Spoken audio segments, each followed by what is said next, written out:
After years of foreclosure and sporadic listings, the quiet two-story home at the end of the cul-de-sac in Frankfort, Illinois, finally sold in the fall of 2022. The house had sat idle for nearly a decade. Despite its size and location in the southwest suburbs of Chicago, buyers always came and went: quick tours, quiet withdrawals, and offers that never materialized. But then came the Fosters. Dan and Melody Foster were in their early 40s, both teachers from Madison, Wisconsin, looking for a fresh start after losing their youngest son to a rare illness. The house was a steal, nearly $200,000 below market value. For bedrooms, a home theater, marble floors, and a custom-built basement studio the agent called celebrity grade. It had once belonged to Bernie Mac, the beloved comedian and actor who passed away in 2008 from complications related to pneumonia. The listing made no effort to hide that detail. If anything, it played it up. Melody, a former English teacher with a deep love for old movies and stand-up comedy, found it poetic. "It's a good spirit," she said to her husband as they stood outside the faded brick facade on their second visit. "He'd want people laughing here again." They moved in November, just before the first snow. Dan first noticed it during the second week. The temperature in Bernie's old studio, a soundproofed basement with recessed lighting and padded walls, was always 10 degrees colder than the rest of the house. At first, they thought it was bad insulation. But after several HVAC inspections, nothing turned up. The system was working fine. Even the technician, an older guy who'd lived in the area all his life, looked unsettled. Before leaving, he asked, "You know who used to live here, right?" The coldness wasn't just in the studio. A second-floor bedroom, the one they'd set up for guests, seemed to chill even with the door closed and the vents shut. Melody began sleeping with the light on when Dan traveled for work. Then came the tapping. At night, just after 2 a.m., a faint, rhythmic knock-knock-knock from the studio, as though someone were tapping on a microphone. By February, Melody stopped going down to the basement altogether. She said she felt watched. Dan, skeptical but concerned, set up a security camera. 3 nights later, they caught something. The footage was subtle, too subtle for most. But on February 17th, at exactly 2:03 a.m., the camera caught a short burst of static, followed by what looked like movement near the far corner of the studio. Not a shadow, more like a distortion, as though the air itself bent. They played the footage over and over, and each time the same thing. Right before the camera cuts out for a second, there's the unmistakable sound of someone chuckling. A dry, low laugh. It wasn't Dan. It wasn't Melody. They checked all audio devices. The studio had been cleared out long ago. No speakers, no functioning PA, no electronics left from Bernie's time. The laugh came again, live, for nights later. Melody heard it while folding laundry upstairs. Clear, unmistakable, rising from below. Dan went down with a bat. Nothing. The Fosters weren't the first to experience strange things in the house. After some digging, Dan tracked down a man named Curtis Weldon who'd made an offer on the home in 2017. Weldon never closed. Through a shaky phone call, he admitted why. "I saw her," Curtis said. "A woman in the hallway upstairs, standing outside the bathroom. She wasn't right. Too tall. Skin like static." Dan told Melody.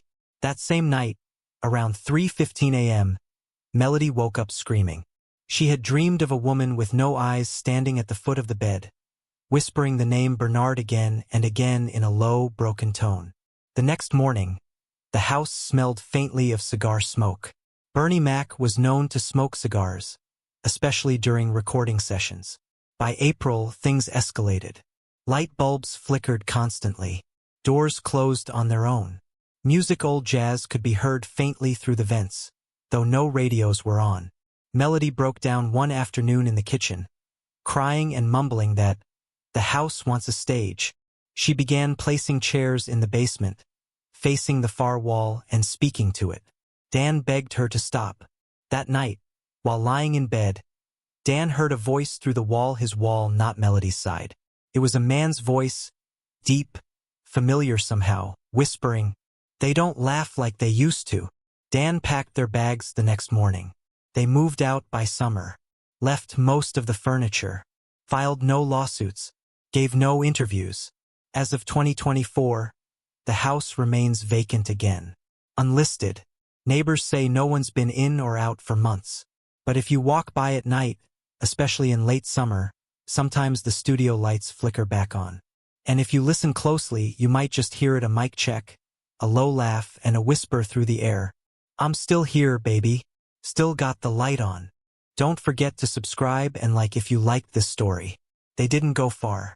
Dan and Melody Foster relocated only 20 minutes east to a modest condo near Tinley Park, a second-floor unit above a nail salon with paper-thin walls and a view of the commuter rail line. It was temporary. Melody insisted, just a place to get their heads right. But something about the house on Kettering Drive hadn't let them go. They didn't talk about it, not really. Dan had sealed the conversation away like an old VHS tape stored in the attic, something too unsettling to throw out and too painful to play again. But Melody lingered in it, quietly, in pieces. She still typed the address into Google Maps at night, still watched old Bernie Mac stand-up clips with the volume low and the subtitles on. She started drawing again, something she hadn't done since college. She filled sketchbooks with eerie, fragmented images. Hands reaching from vents, faces blurred into static, microphones dangling from unseen rafters. Dan found one under her pillow, a drawing of their old living room with chairs arranged in a half-moon and a tall figure standing in the center, arms open as if ready to deliver a monologue. He didn't mention it. He just tucked it away in a drawer and left early for work the next morning. But the house wasn't finished with them. It began slowly, a soft scratching sound in the ceiling above their bed, like a slow crawl across dusty beams. Dan assumed it was squirrels, raccoons maybe, something small, something alive. But then Melody started to sleepwalk again. She hadn't done that since before their son died. Now, some nights, she'd stand at the foot of the bed and stare at the ceiling for hours. One night, Dan woke up to find her sitting cross-legged on the kitchen floor, whispering words he couldn't make out, a looping chant that included the name Bernard, always in that same whispering tone.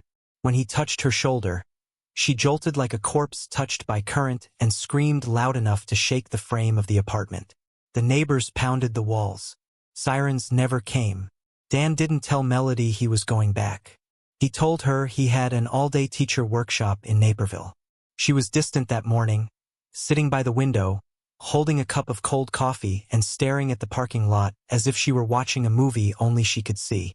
The key still worked. The house had gone dark. Utilities shut off. Grass up to the knees. The real estate sign had been torn down, the post still leaning at an angle. It was early September. The kind of crisp, overcast day where time feels soft at the edges, no shadows, no heat, no urgency. Inside, the house smelled the same. Drywall dust, old carpet, and something else now, not rot, not exactly. More like the faint, worn leather of a backstage dressing room long after the performance ended. Dan walked room to room, trailing fingers over surfaces. The walls were scuffed but intact. The kitchen island still bore a dark water ring from a pot they'd once forgotten to dry. Upstairs, the guest room was cold again. Still, like it had been waiting. The basement door was closed. He paused there a long time, hand on the knob, heart rattling beneath his ribs like a stray coin in a washing machine. He didn't want to go down. But he didn't leave either. Eventually, he opened the door. The stairs groaned underfoot. The light switch, useless now, gave a soft plastic click. He descended slowly, every step echoing louder than it should have in the heavy quiet. And then he saw them. Chairs. Fold-out metal chairs, all facing the far wall of the studio. 13 of them arranged in a semicircle. Dusty. Some slightly crooked, as though they'd been moved recently and reset. On each chair, a small white index card with handwritten names.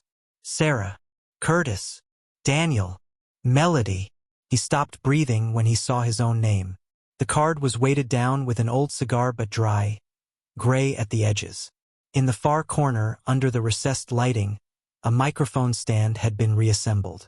It hadn't been there before. It was Bernie's, the vintage one he used to bring on stage for his sets. At least, that's what Dan's gut told him. The stand was pitted chrome, faintly rusted, with black tape wrapped around the grip and a faded red foam windscreen over the mic head. It stood in silence, waiting. Dan backed up the stairs slowly, trying not to breathe. He closed the basement door behind him with trembling fingers and slid the bolt, though he knew it wouldn't matter. That night, he dreamed of being on stage. A spotlight burned his eyes. The crowd was out there, but he couldn't see faces. Only hear breathing. Then laughter, wild, relentless laughter that didn't sound right. It was too wide, too open. It filled his ears like water. In the dream, Bernie stood behind him, just out of reach, saying nothing. The condo grew quieter in the following days. It wasn't just the silence of unplugged appliances or the soft hush of cars rolling by outside. It was deeper than that. A swallowing silence. The kind that seemed to consume sound, like the building itself had started to listen. Melody noticed it first. She spent more time near the windows now, especially after sundown. She said the light outside felt wrong. Too soft. Not quite gold. Not quite gray, like a memory of sunlight more than sunlight itself. And the longer she stared, the more she swore she could see flickers in the corners of the glass. Movement in the parking lot that didn't match the shadows of trees or passing people. Dan returned from the house 3 days later and told her nothing. Not about the chairs. Not about the microphone. Not about her name written on the card.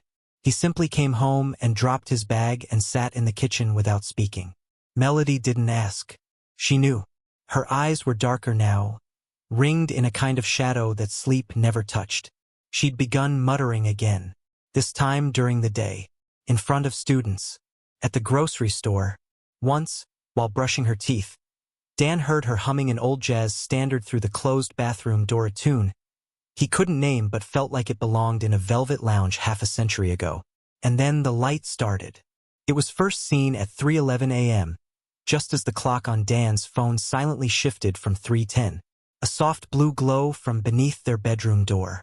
Gentle, pulsing, like the low throb of a distant neon sign seen through rain. Dan got up and opened the door. Nothing. No light. No source. The apartment was dark. But when he looked down the hall toward the living room, he noticed that the shadows along the floor weren't right. They curved. Not in the way cast shadows should. They curved toward him, as though drawn. He didn't move. At the end of the hallway stood Melody. In the dark, facing the wall. She didn't turn when he called her name. She didn't even blink. She simply stood there, arms at her sides, head tilted slightly like she was waiting for something to begin. Dan stepped forward slowly, hesitant, each step feeling heavier than the last, like the air itself was pressing down. The closer he got, the more he saw the tremor in her fingers. Her lips moved faintly, forming no real words, only a quiet mumble. Just behind her, the living room TV unplugged gave a soft flicker of light, faint as a candle behind thick glass. And then, from somewhere deep inside the apartment, though no source was ever found, a man's voice came through the walls. "Ladies and gentlemen, give it up." Melody jerked forward like she'd been pulled by a hook. Her hands shot up in front of her as if holding a mic, her mouth wide open but no sound came out. Dan rushed to her, gripping her shoulders. Her skin was ice cold. She was whispering now the same words over and over. The light. He never turned off the light. He held her tight until she stopped shaking. That night, Dan didn't sleep. He sat on the couch with all the lights on, watching the door to the hallway. At exactly 3:11 again, the overhead light began to dim on its own. Not a flicker. A steady, unnatural fade like a stage light being dialed down by hand. And then he heard it. Laughter. Dry. Familiar. Soft and low. Not cruel, but used to being heard. The kind of laugh that once filled auditoriums. The next morning, Melody was back in bed as if nothing had happened. She didn't remember standing in the hall. Didn't remember Dan shaking her or the voice that echoed through the air. But she did say something that made Dan's stomach knot. "I dreamed I was on stage," she said, voice barely above a whisper. But no one clapped. They just watched. They kept watching. Dan didn't respond. He went to his desk, where he'd kept a small shoebox of old USB drives and SD cards, things collected during their move, backup photos, classroom materials, tax forms. He never remembered putting anything labeled Bernie Final Set in there, but there it was, on a tiny thumb drive tucked in a manila folder, scribbled in black pen. No one in the family had ever owned anything by that name. Dan inserted it into his laptop. There was only one file, a video, 32 minutes and 12 seconds. It began with static, a grainy wide shot of a small, smoky club. A man Bernie walked on stage to a round of polite applause. The camera never moved. The audio was poor, the color faded, like it had been transferred from an old VHS tape long ago. Dan watched, and the longer he watched, the more the crowd began to change. Not physically, but in the way they reacted. Their laughter grew too synchronized, too exact, as though on cue. The timing was inhuman, robotic. The camera remained fixed, but at 1934, it panned slightly left for the first time on its own. The crowd was all shadows now. No faces, just rows of shapes. Bernie never noticed. He kept talking. At 27:15, he stopped mid-joke and stared directly into the camera. "You think I'm gone, huh?" he said. Silence. He smiled. "Ain't no such thing." The screen went black. Then Dan's laptop died. Battery, 92%. The next day, Dan took the laptop to a repair shop off Cicero Avenue, but the technician told him it wasn't a battery issue. The hard drive was dead. Not corrupted, dead. No reason. No virus. Just gone. He said he'd never seen anything like it. That night, Dan and Melody didn't speak much. They ate fast food from paper bags with the TV on low volume. They watched a late-night movie, but neither of them could follow the plot. Melody kept looking toward the hallway. Dan watched the corners of the screen for flickers that weren't there. At exactly 3:11, the lights dimmed again slowly, deliberately. Melody stood up. She didn't look at Dan, just walked to the door and grabbed her coat. He followed her without a word. They drove in silence, southbound, through the outer neighborhoods, past the quiet gas stations and shuttered storefronts, until they reached the subdivision off Kettering Drive. The gates were unlocked, they always were. They parked half a block away and walked up the sidewalk beneath trees that stood like witnesses. The house had changed. There were no lights on, no signs of occupancy, but still it felt lived in. Something had taken root there, not physically, but in the weight of the place. The lawn was overgrown again, wild and sloped at the edges like it had bowed under something heavy. The windows were dark, but not empty. The upper bedroom, once the guest room, had a faint blue hue pulsing softly behind the blinds, like a heart beating under pale skin. Melody didn't hesitate. She walked up the porch and used the key. It still worked. Inside, the smell was stronger. Not rot, not mold. It was wood smoke, hairspray, old leather, stage powder. The kind of smell you'd expect backstage in a 1970s comedy club, perfume and burnt wires, sweat and spotlights. The kind of scent that doesn't just linger, but invades. Melody walked straight to the basement door and opened it. Dan tried to speak, but the words caught in his throat, like his tongue didn't belong to him anymore. Downstairs, the lights were on, but no one had flipped a switch. The 13 chairs were back, neatly arranged. The index cards had been replaced, written now in a bolder hand, cleaner strokes. One of them read, "Welcome back." The microphone waited at the far end of the room. The stage lights, ones Dan swore he'd torn out, were glowing again. Amber, flickering softly, as though some unseen curtain were about to rise. Melody stepped forward, like sleepwalking, and sat in the front row. Dan didn't follow. He stood in the shadows by the stairs, fists clenched, nails digging into his palms. Then he saw the shape. Behind the microphone. No fanfare. No footsteps. Just presence. Tall. Wearing a black suit. Crisp. Undisturbed. A crisp red pocket square in the jacket. Bernie. He didn't move right away. He just stood there, hands at his sides, head lowered as though gathering energy. There was no breath, no twitch, only a growing pressure in the air, like a theater just before the punchline. Pregnant stillness. Then slowly he raised his head and smiled. "You made it," he said. Melody gasped. Her eyes flooded with tears, Not of fear but recognition. You came back. The room didn't echo. It absorbed. Bernie's eyes, or what looked like eyes, fixed on Dan. You brought her back.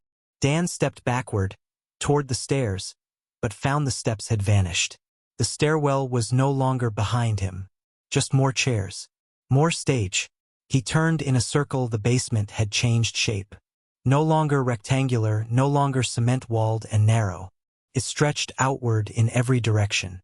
An impossible auditorium of rusted seats and brick walls, climbing up into pitch black, like a forgotten amphitheater beneath the earth. Spotlights beamed down from above. They weren't plugged into anything. They just were. Bernie stepped up to the microphone and tapped it gently. A deep thud echoed, not in the air, but in Dan's chest. Then Bernie began to speak. Let me tell you a story. Dan never remembered what happened next. Not clearly. Bits and pieces, only flickers of motion. The thrum of laughter like a heartbeat. And Bernie's voice booming through something older than walls. Jokes that weren't in English. Faces in the crowd turning toward him, smiling wide, mouths opening too far. At some point he woke up. Back in the condo. Melody was gone. The door was still locked from the inside. No signs of forced entry. No note. No coat missing. Just absence. He called the police. They searched. Canvassed. Put out flyers. No trace. Weeks passed. Dan didn't go back to the house. But it was always there on his phone in photos he didn't take. In dreams where he stood before a crowd that didn't blink. In laughter he heard in radio static. In microwave hum. In the whistle of pipes. He received an unmarked envelope in the mail a month later. Inside, a single photograph. Black and white. Melody seated on a stool. Behind her, Bernie. One hand resting lightly on her shoulder. Both smiling. The photo wasn't printed on modern paper. It was old. Faded at the edges. A tear across one corner. Stamped on the back in smeared ink. The Mac Room, Chicago. EST 2009. No exit. Dan burned it in the sink. But the next morning it was back on his desk. The tear had healed. They say some rooms remember. Some rooms hold sound like scars hold pain. Bernie Mac's house didn't want to be sold. It didn't want to be flipped, repainted, or reclaimed. It wanted an audience. And it got one. Forever. Don't forget to subscribe and like if you liked this story.